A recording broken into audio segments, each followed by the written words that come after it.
I grew up in a Christian family. I had a lot of love growing up. I had a lot of acceptance. My mum and dad loved me unconditionally, and I knew that love. But there was a deep longing inside of me. There was a longing for more. I wanted acceptance and love not only from my friends, but also from my peers. I started hanging around with people and I wanted to be accepted by them. I wanted to fit in. I wanted to be their friend. And so they were smoking, so I started smoking.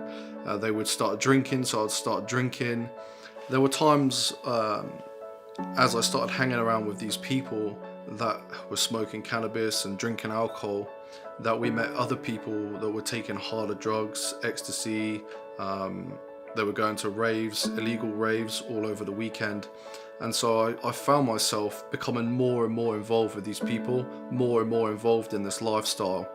And that led me to a place of taking drugs every single day of the week, going away to illegal raves and fields across the country at weekends, not sleeping for days on end. I didn't have a job. I couldn't be trusted with money. I owed money to various different people. And as a result of that, I guess I was in a place of loneliness, a place of desperation, a place of depression. And I tried many times. I remember I used to go to bed at night and I would lie in my bed, and maybe I'd be 5 o'clock in the morning and I would go in and I would lie there and I would say, tomorrow I'm not doing this again. I don't want this anymore for my life. And I would eventually fall asleep and I would wake up the next day, and within hours I was back looking to find where I can buy some cocaine or some drugs. And my life was just in this cycle, and it was just continuing day after day after day. And one day I spoke to a friend who had a job working in a hotel in France, and he told me about a company.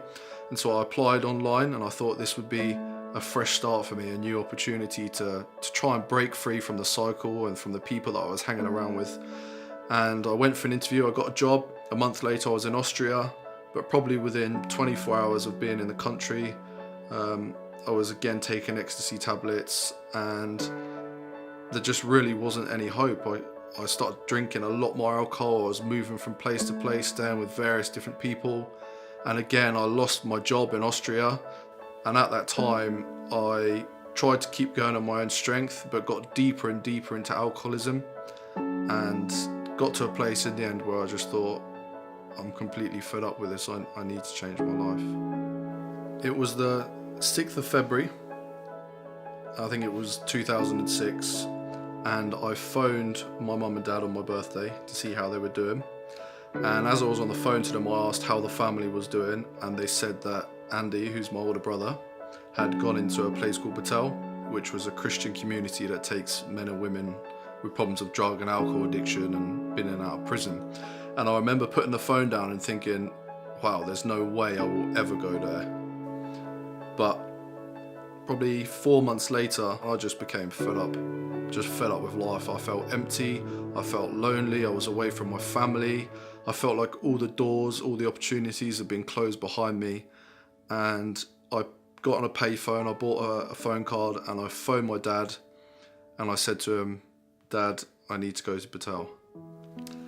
I was in Batel, and I was in a church chapel, and I remember everyone was standing up and singing, and there was a guy that was sat next to me, or stood next to me, and he was singing, and I sat there in the church with my arms folded, and he turned around to me and said, why don't you get involved? Why don't you sing? And I said, well, I know about Jesus. I know verses from the Bible. I know scriptures. I can tell you the songs that you're singing. I had a knowledge of who Jesus is, or who Jesus was in my mind.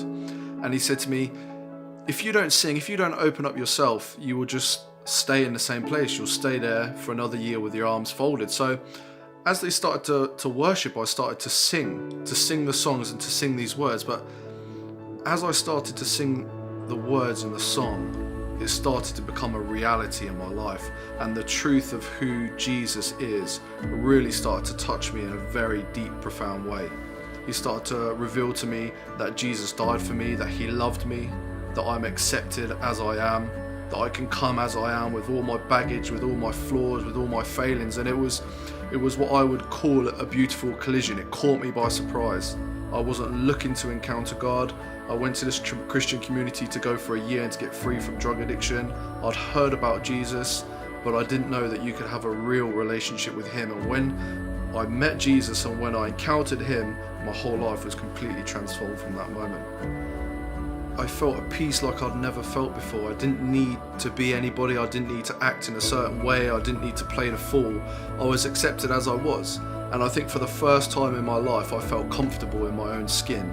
I didn't need to be anybody to be loved, I didn't need to behave in a certain way. That God loved me as I was and for who I was.